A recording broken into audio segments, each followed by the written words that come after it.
इस वीडियो में मैं बात करूंगी फ्लेम यानी कि म्यूकस या फिर रेशे के बारे में। फ्लेम मतलब कि वो रेशा जो कि आपके फेफड़ों से आता है। कैसे आप इस रेशे का रंग देख के इसकी असल वजह का पता लगा सकते हैं कि ये क्यों बन रहा है, और मैं आपको एक नेचुरल रेमेडी भी बताऊंगी जिसके इस्तेमाल से ये रेशा कम हो जाएगा, और इसके रेगुलर इस्तेमाल से आप इसे हमेशा के लिए ख़त्म भी कर सकते हैं। अब हमारी बॉडी जो है वो नॉर्मली रोज़ाना 1 लीटर रेशा खुद भी बनाती है। ये हमारी बॉडी का एक डिफेंस सिस्टम है, एक प्रोटेक्टिव मैकेनिज्म है जिससे बॉडी बाहर मौजूद वायरस या बैक्टीरिया को अंदर आने से रोक पाती है। ये म्यूकस इनको ट्रैप कर लेता है, या अगर कोई डस्ट पार्टिकल्स हवा से बॉडी में जाते हैं तो ये म्यूकस उनको भी रोकता है ताकि ये हमारे सेल्स तक ना पहुँचे। ये सांस की नालियों में मौजूद टिश्यूज़ पे एक लेयर बना लेता है। इस लेयर की वजह से एयरवेज मॉइस्ट और लुब्रिकेटेड भी रहती हैं, ड्राई नहीं होती, और इन वायरस और बैक्टीरिया को भी सेल्स तक पहुँचने से रोकता है। यही वजह है कि जब आप बीमार होते हैं, जिसम में अगर कोई बीमारी जन्म लेती है, कोई वायरस या बैक्टीरिया अटैक करता है, तो इस रेशे की प्रोडक्शन बढ़ जाती है। तो ये एक्चुअली आपकी बॉडी का आपको बीमारी से महफूज रखने का एक नेचुरल डिफेंस रिस्पॉन्स होता है। अगर इस फ्लेम या बलगम का रंग साफ या ट्रांसपेरेंट है तो ये किसी एलर्जी या बीमारी के शुरू होने की निशानी हो सकता है, या फिर एस्दमा भी हो सकता है। अगर रंग पीला है तो इसकी वजह सांस की नालियों में एयर यानी कि एयरवेज में या लंग्स में कोई इन्फेक्शन मौजूद है।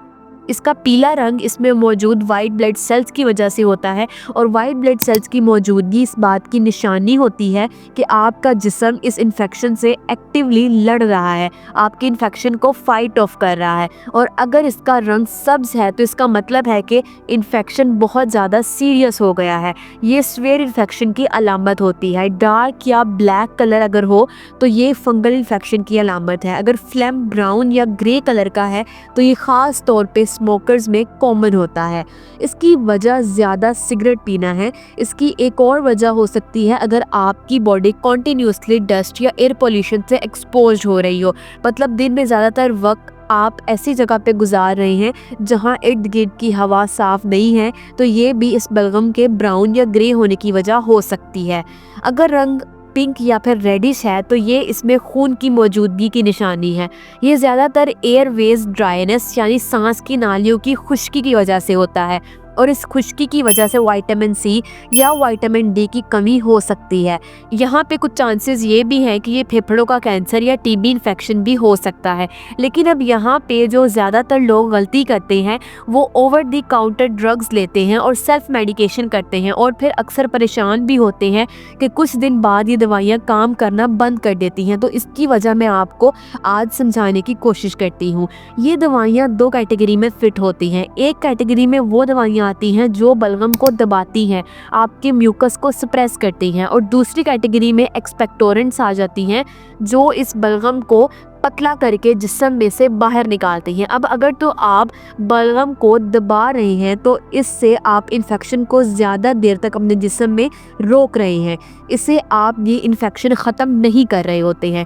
इन्फेक्शन जिस्म में मौजूद रहता है और आहिस्ता आहिस्ता ये आपकी बॉडी के इम्यून सिस्टम को मज़ीद वीक करता जाता है, आपके मुदाफ़ियाती निज़ाम को मज़ीद कमज़ोर कर देता है। फिर इन दवाइयों के साइड इफ़ेक्ट्स भी होते हैं। अगर आप इन्हें रेगुलर इस्तेमाल करते हैं तो इन साइड इफ़ेक्ट्स में वॉमिटिंग, नोज़िया, दिल ख़राब होना, डायरिया और कब्ज़ भी शामिल है। ज़्यादा इस्तेमाल से गुर्दे की पथरी भी हो सकती है।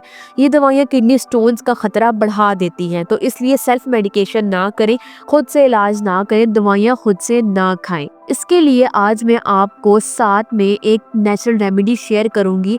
इसके जो अज्जा हैं वो शायद आपको घर में पहले से ही मिल जाएं, और ये सारे नेचुरल इंग्रेडिएंट्स हैं।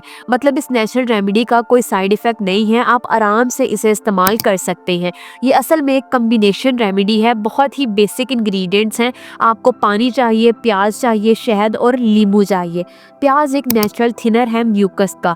इसमें क्वेरसेटिन होता है जो इन्फ्लेमेशन को कम करता है। इन्फ्लेमेशन या सोजिश कम होती है तो बलगम कम बनती है। प्याज में हमारे पास विटामिन सी भी मौजूद होता है, और विटामिन सी एक बेहतरीन इम्यून बूस्टर है, मतलब ये हमारे मुदाफ़ियाती निज़ाम को मजबूत बनाता है। प्याज में सल्फर भी होता है जो खांसी को रोकने में मदद करता है, स्पेशली वायरल कफ को ठीक करता है।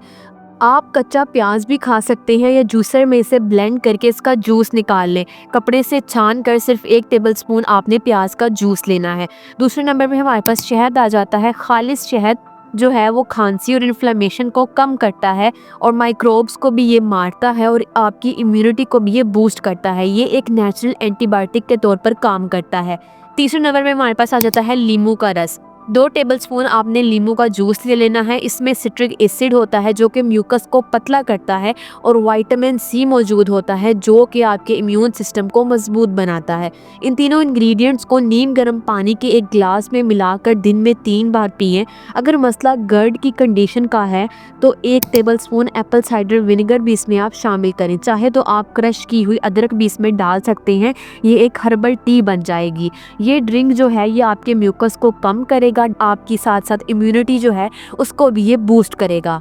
इसके साथ साथ आप अपनी डाइट में मूली को भी शामिल करें, वो भी इस कंडीशन में काफ़ी ज़्यादा फ़ायदेमंद है। इसमें सल्फ़र होता है जो डीप टिश्यू से म्यूकस को निकालता है। साथ में आप अपना लाइफस्टाइल भी अच्छा मेंटेन करें, रोज़ाना की आप एक्सरसाइज वगैरह किया करें और हेल्दी अपनी लाइफ जो है वो मेंटेन करें, तो आपका ये जो बलगम वगैरह का मसला है ये नेचुरली हल हो जाएगा। वीडियो को यहाँ तक देखने का शुक्रिया। वीडियो पसंद आई हो तो लाइक और शेयर ज़रूर करें। चैनल पर नहीं है तो लाजमी सब्सक्राइब कर लें। मिलते हैं हम आपसे नेक्स्ट वीडियो में, तब तक के लिए अल्लाह हाफिज़।